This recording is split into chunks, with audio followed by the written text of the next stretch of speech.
మన బైబిల్లను నిర్గమకాండము 8వ అధ్యాయము 20వ వచనం నుండి. కాబట్టి యెహోవా మోషేతో, నీవు ప్రొద్దున లేచి ఫరో ఎదుట నిలువుము, ఇదిగో అతడు ఏటి ఎదురు పోవును, నీవు అతన్ని చూసి నన్ను సేవించుటకు నా ప్రజలను పోనిమ్ము, నీవు నా ప్రజలను పోనీయని ఎడల చూడుము, నేను నీ మీదకి నీ సేవకుల మీదకి నీ ప్రజల మీదకి నీ ఇళ్లలోనికి ఈగల గుంపులను పంపెదను. ఐగుప్తుల ఇండ్లను వారున్న ప్రదేశము ఈగల గుంపులతో నిండి ఉండును. మరియు భూలోకంలో నేను యెహోవాను అని నీవు తెలుసుకున్నట్లు ఆ దినమున నేను నా ప్రజలు నివసించుచున్న గోషేను దేశమును వినాయించదను. అక్కడ ఈగల గుంపులుండవు. నా ప్రజలు నీ ప్రజల నుండి ప్రత్యేకపరచదను. రేపు ఈ సూచక క్రియ జరుగునని యెహోవా సెలవిచ్చినట్లు నీవు చెప్పవలెనను. యెహోవా అలా చేసెను. బాధకరమైన ఈగల గుంపులు ఫరో ఇంటిలోనికి అతని సేవకుల ఇళ్లలోనికి వచ్చి ఐగుప్తు దేశమంతటా వ్యాపించెను. ఆ దేశము ఈగల గుంపుల వల్ల చెడిపోయిను. అప్పుడు ఫరో మోషే ఆరోనును పిలిపించి, మీరు వెళ్ళి ఈ దేశంలో మీ దేవునికి బలి అర్పించుడని వార్త చెప్పగా, మోషే అట్లు చేయతగదు, మా దేవుడైన యెహోవాకు మేము అర్పించవలసిన బలి ఐగుప్తులకు హేయము.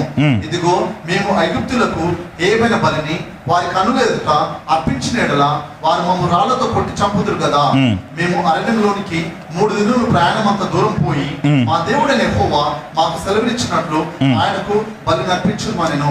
అందుకు ఫరో, మీరు అరణ్యంలో మీ దేవుడైన యెహోవాకు బలి నర్పించుటకు మిమ్మల్ని పూనించెదను, కానీ దూరము పోవద్దు, మరియు నా కొరకు వెతుకొనడనెను. ప్రభునందు ప్రేమైన వాళ్ళరా, దేవుడు అద్భుతాలు చేయడం మొదలుపెట్టినప్పుడు, మన జీవితాలలో దేవుడు నడిపించడం మొదలుపెట్టినప్పుడు, దేవుడు కొన్ని అద్భుతాలు చేసి సాతాను వాడి అనుచరులని అణగదొక్కుతున్న సమయంలో మనం దేవుని యొక్క సంపూర్ణమైన చిత్తంలో ఎదగడానికి ప్రయత్నం చేస్తున్నప్పుడు, మనం చేసే ప్రార్థనని బట్టి కొంతమంది మనకు ఇబ్బందికరంగా ఉన్నవాళ్ళు మోకరిల్లినంత పని చేస్తారు. అంటే ఇక్కడ ఫరో చూడండి, అప్పటి వరకు ఎన్నో పెద్ద పెద్ద మాటలు మాట్లాడిన వ్యక్తి, నేను పంపించేస్తా, ఇంకా నేను ఈగల దండుని నేను తట్టుకోలేను, నేను పంపించేస్తా అని లాస్ట్కి వచ్చి మళ్ళీ ఏమంటున్నాడు చూసినరా, ఇక్కడే చేసుకోవచ్చు కదా, అంత దూరం వెళ్ళడం ఎందుకు, లేదంటే కొంచెం దూరంలోకి వెళ్ళి చేయండి అని అంటున్నాడు. ప్రేమను వాళ్ళరా, ఎన్నోసార్లు విశ్వాసుల జీవితాలలో ప్రార్థన చేస్తున్నప్పుడు ఇట్లాంటివి చూసినప్పుడు మన శత్రువులు శత్రువులు అంటే మనుషులు కాదు, కానీ దురాత్మ శక్తులు ఏవేవైతే మనుషులను ప్రేరేపించి మనల్ని ఇబ్బంది పరచడానికి ప్రయత్నం చేస్తున్నప్పుడు, మనం ప్రార్థన చేస్తున్నప్పుడు వాళ్ళు అణిగినట్లుగా అనిపిస్తారు. ఎప్పుడైనా మీరు దురాత్మలు పట్టిన వాళ్ళ గురించి ప్రేయర్ చేసేటప్పుడు చూస్తే ఏం చేస్తే అవి పోతున్నా అంటాయి, పోతున్నా ఉంటుంది. ప్రేమనలో నేను ఎందుకు అంటే ఇక్కడ కాంటెక్స్ట్ వచ్చింది కనుక చెప్తున్నా. ప్రేమనలో చాలామంది అంటే వేరే వాళ్ళు ఎట్లా చేస్తున్నారో ఫర్గెట్ అబౌట్ ఇట్, కానీ నేను గమనించింది ఏంటంటే సాతాను అబద్ధికుడు. అందుకే దురాత్మలు పట్టుకొని, నువ్వేం చేస్తున్నావమ్మా, నువ్వు ఎక్కడి నుండి వచ్చినావమ్మా, నువ్వు ఎందుకు వచ్చినావమ్మా, నువ్వు ఎవరు పంపించారో అది నిజం చెప్తుందా? ఈ logic just imagine. Why will it say true? అబద్ధము, వాడు అబద్ధములకు జనకుడు అని తెలిసి కూడా వాడి దగ్గర ఇప్పుడు ఇక్కడ ఎవరున్నారు చెప్పు, ఇక్కడ ఈమె ఎవరున్నారు చెప్పు. ప్రేమను వాళ్ళ whom are you trying to entertain? Of course Jesus ఒక్కసారి మాత్రము నీ పేరేంటి అని అడుగుతాడు, కానీ ఎక్కడ ఎవరున్నారు చెప్పు, ఇక్కడ యేసయ్య ఉన్నాడా? ప్రేమను I'm not trying to criticise, కానీ వాడు అబద్ధకులకు జనకుడు, వాడు మాట్లాడేది అబద్ధాలు, వాడి దగ్గర నుండి నువ్వు దేవుడికి వకాలత్ చేయించడం ఎందుకు? ఒకటి. రెండోది, ప్రేమను డెలివరెన్స్ ప్రాసెస్లో ప్రేమనోళ్ళరా చాలాసార్లు ఏమవుతుందంటే ఆ వ్యక్తిని నువ్వు తీసుకొస్తావు, ఆ వ్యక్తిని తీసుకొచ్చిన తర్వాత వాళ్ళకి సువార్త చెప్పకుండా ఏసునామంలో పో అంటే నీకున్న విశ్వాసాన్ని బట్టి పోతుంది, మళ్ళీ బయటికి వెళ్ళగానే మళ్ళీ రిటర్న్ వస్తుంది ఆయన లోపలికి. సో ఆ వ్యక్తికి ఏం చేయాలి, మనము పోషణ ఇవ్వాలి. ఏంటి ఆ పోషణ? ఫస్ట్ ఆఫ్ ఆల్ యేసు ప్రభు గురించి చెప్పాలి, సువార్త చెప్పాలి. వినే పొజిషన్లో లేడు, వాళ్ళు పక్కన ఉంటారు కదా బంధుమిత్రులు, వాళ్ళకి చెప్పచ్చు. ప్రేమనోళ్ళరా, కంప్లీట్ డెలివరెన్స్ కోసం చూడాలి తప్ప టెంపరీగా యేసునామంలో అని పంపించేస్తే it is not going to help that person. ఒకటి పోయి 7 వస్తాయి. సో ఈ డెలివరెన్స్ ప్రాసెస్లో అవన్నీ మనం ఫాలో అవుతాము. ఆఫ్ కోర్స్ మనం చేసే ప్రాసెస్లో కొంచెం డిఫరెంట్గా ఉంటుంది. అయితే ఇక్కడ నేను కాంటెక్స్ట్ ఏంటి అంటే, it will act as if it is going of. నీ ఫైనాన్షియల్ ప్రాబ్లంలో కూడా ఏమనిపిస్తుంది అంటే ప్రేమ నీకు ఒక 1000 రూపాయలు 1,00,000 రూపాయలు కావాలి, సడన్గా ఒక ఫోన్ వచ్చి మేము లోన్ ఇస్తున్నాము మీరు లోన్ తీసుకోండి అంటే నువ్వేమనుకుంటావు, అమ్మా దేవుడే ప్రార్థన జవాబు ఇచ్చిండు, లోన్ వస్తుంది. ఆఫ్ కోర్స్ కొన్నిసార్లు దేవుడు లోన్స్ ద్వారా టెంపరీగా నీకు విశ్వాసం లేనప్పుడు, నీకు ఆ పొజిషన్ లేనప్పుడు టెంపరీ రిలీఫ్ ఇస్తాడు. కానీ నువ్వు ఆ లోన్ తీసుకున్నా నువ్వు చేయాల్సింది ఏంటో తెలుసా, ప్రభా నాకు లోన్స్ కూడా వద్దు ప్రభా, నీ దగ్గర నుండి వచ్చే డబ్బు కావాలి అని అడగడం మొదలు పెట్టాలి. ఇక్కడ ఫరో మోషే అదే పని చేసిండు. అది నేను చెప్పాలనుకుంటున్నాను ఇక్కడ. ఏంటి, సరే పొమ్మంటున్నాడు కదా, ఓకే బాయ్ అని వెళ్ళిపోయింటే మోషే, he said no no no no no no we have to go 3 days. We have to go 3 days to do a sacrifice for the Lord. Don't compromise for temporary solutions. ఈరోజు message పేరు చెప్పాలి అంటే, టెంపరీగా నువ్వు ప్రార్థన చేస్తున్నప్పుడు సాతాను నటించి నీకు టెంపరీ సొల్యూషన్స్ ఇచ్చేటట్టు చేస్తాడు. నువ్వు అక్కడ కాంప్రమైజ్ అయిపోయినావు అనుకో, నువ్వు మళ్ళీ అదే ఫరో బానిసత్వంలోకి రావాలన్నమాట. నువ్వు అక్కడ కాంప్రమైజ్ అయిపోయినావు అనుకో, నువ్వు అదే పరిస్థితిలోకి వస్తావు అనమాట. ఒక 6 నెలలు. అందుకే చాలామంది నా దగ్గరకు వచ్చి, బ్రదర్ మీరు టెంపరీ రిలీఫ్ వచ్చింది, మళ్ళీ అదే ప్రాబ్లం వచ్చింది. ఎందుకు వచ్చింది? Because you relaxed after the temporary problem కొంచెం టెంపరీ రిలీఫ్ వచ్చేసరికి నువ్వు పడుకున్నావు, ప్రార్థన చేయడం మానేస్తున్నావు. కానీ మోషే అలాగూ చేయలేదు. మోషే ఏమన్నాడు తెలుసా, లేదు మేము పోతే ఫుల్గా పోతాము, కంప్లీట్గా పోతాము, మేము చాలా సీరియస్గా పోతాము, మేము మా సాక్రిఫైజే వేరే, మీకు అర్థం కాదు, అది డిటెస్టబుల్గా ఉంటుండొచ్చు మీకు అని కంప్లీట్గా రూల్ అవుట్ చేసి, మీ ముందర మేము చేసేది ఏంది, మా దారే వేరే, మా రహదారే వేరే అన్న టైప్లో మాట్లాడిండు ఫరోతో. వెంటనే ఫరో ఏం చేసిండు చూడండి, 28వ వచనము. అక్కడ 28వ వచనం 2వ భాగంలో ఏమంటున్నాడు, నా గురించి కూడా ప్రేయర్ చేయండి. కొంతమంది ఎవరైనా వచ్చి మా గురించి కూడా ప్రేయర్, ఆయన పెద్ద మనిషి నన్ను వచ్చి అడిగిండు మా గురించి ప్రేయర్ దురాత్మ ఫరో కూడా అడిగిండు.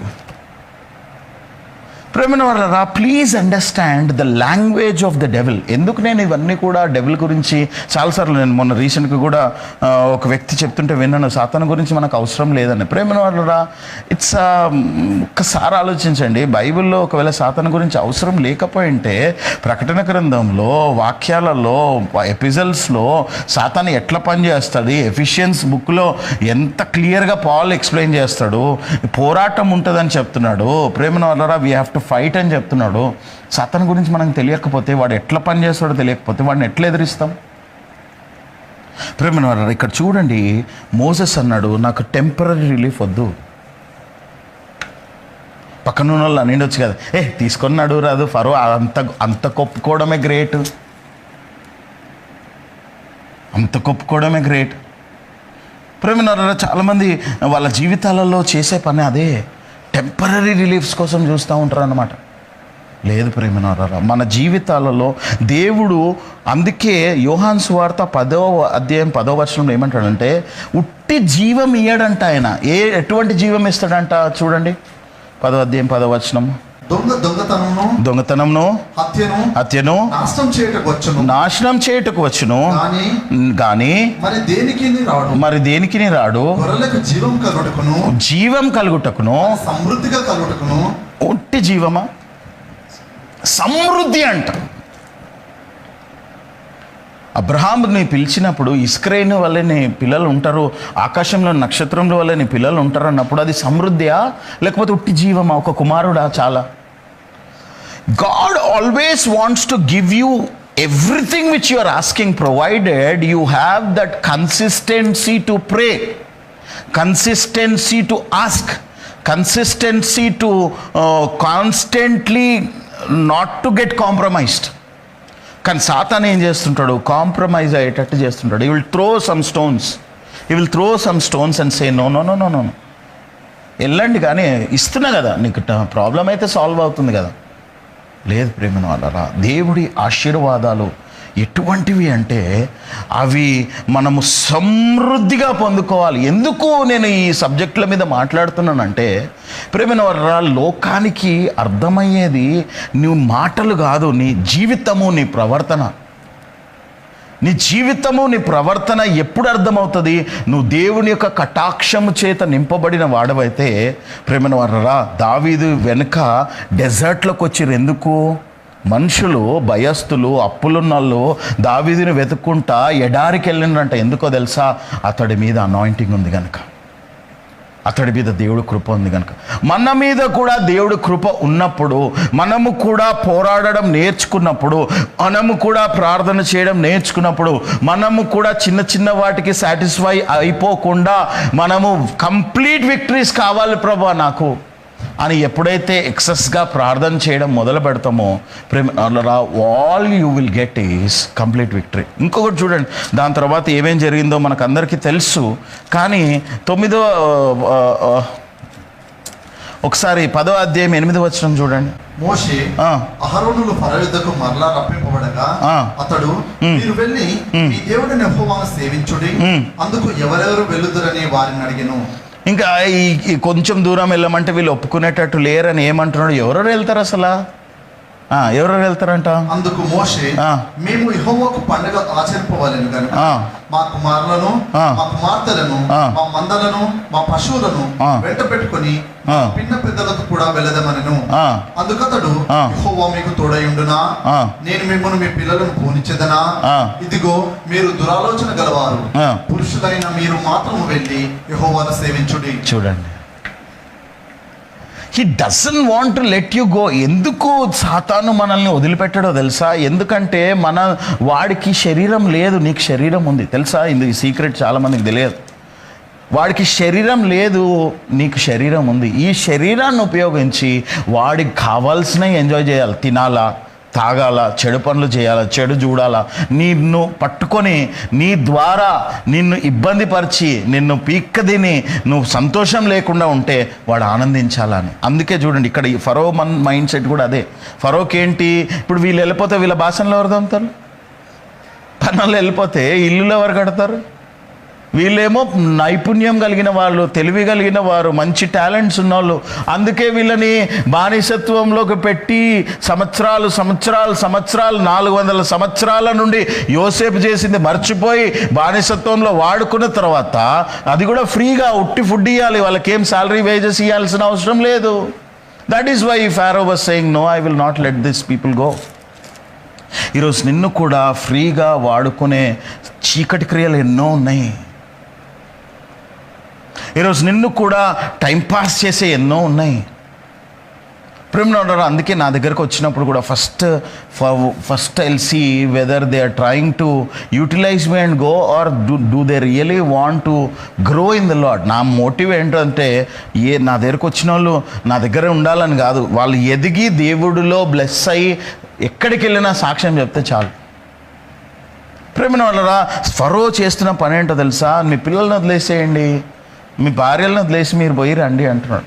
It will try to give you lucrative offers where you will think that maybe సరేలే, it's okay, but you should not give up. You should not give up. ఈరోజు నీ బ్యాంక్ బ్యాలెన్స్ విషయంలో ఈరోజు కృతజ్ఞత కలిగి ఉండాలి దేవుడికి. కానీ ప్రేమనోరరా, నీ జీవితంలో నీకు అడిగింది పొందుకునే అంతవరకు ఎలాగైతే ఆ విధవరాలు అన్యాయపు న్యాయాధిపతి దగ్గర మరలా వెళ్ళింది. మనుషులకు భయపడాడు, దేవుడికి భయపడాడు.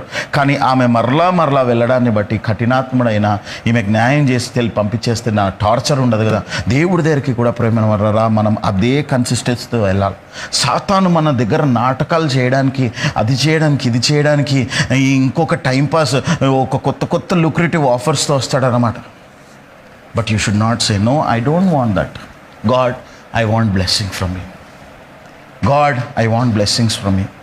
ఏమన్నాడు? టెంపరీ రిలీఫ్ ఇస్తాడేమో దేవుడు. ప్రేమలో కొన్నిసార్లు సాతాను కూడా ఏమనుకుంటుందంటే ఈ వ్యక్తికి కొంచెం టెంపరీ రిలీఫ్ ఇచ్చేసిన అనుకో ప్రార్థన తక్కువ చేస్తాడు కదా.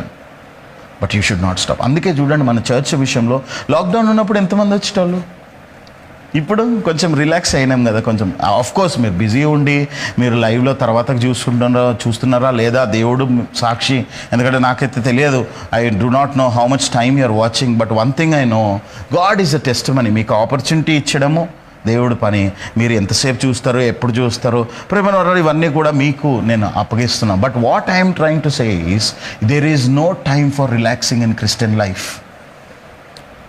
You have to pursue until you get it. ప్రేమనోరరా, మోసెస్కి యాటిట్యూడ్ ఉంది కనుకనే నేను వెళ్ళను ప్రభు అన్న, తీసుకొచ్చి నిలబడిపించు. ప్రార్థన చేసుకుందాం. ప్రభువా, ఈరోజు మెసేజ్ ఉన్న వారికి ప్రభా ఆ యొక్క కాంప్రమైజ్ కాకుండా దేవుడిని వెంబడించి ఎంతోమందికి దీవెనకరంగా ఉండే కృపను దయచేయమని వేడుకుంటున్నాను. దేవా, మరి నాన్న సాతాను పెట్టే ఆ యొక్క నాన్న ప్రభా చిన్న చిన్న టెంపరీ సొల్యూషన్స్ని చూసి మేము అక్కడ స్టాప్ అయిపోయి అక్కడ నుండి ముందుకెళ్ళలేని పరిస్థితుల్లోకి వెళ్ళకుండా దేవా, ది బెస్ట్ సమృద్ధి అయిన జీవం నేను నా కుటుంబం జీజీసీ చర్చ్ మెంబర్స్ పొందుకునేలాగా అభిషేకించి దేవా, ఈ వాక్యం ద్వారా వాళ్ళ లోపల ఉన్న విశ్వాసాన్ని కదిలించి ప్రార్థనలో ఎదిగి బ్లెస్ అవుట్ కృప చూపించమని, తిరిగి కలుసుకున్నంత నీ కృపలో భద్రపరచమని యేసు నామంలో ప్రార్థించి వేడుకుంటున్నాం తండ్రి. ఆమేన్.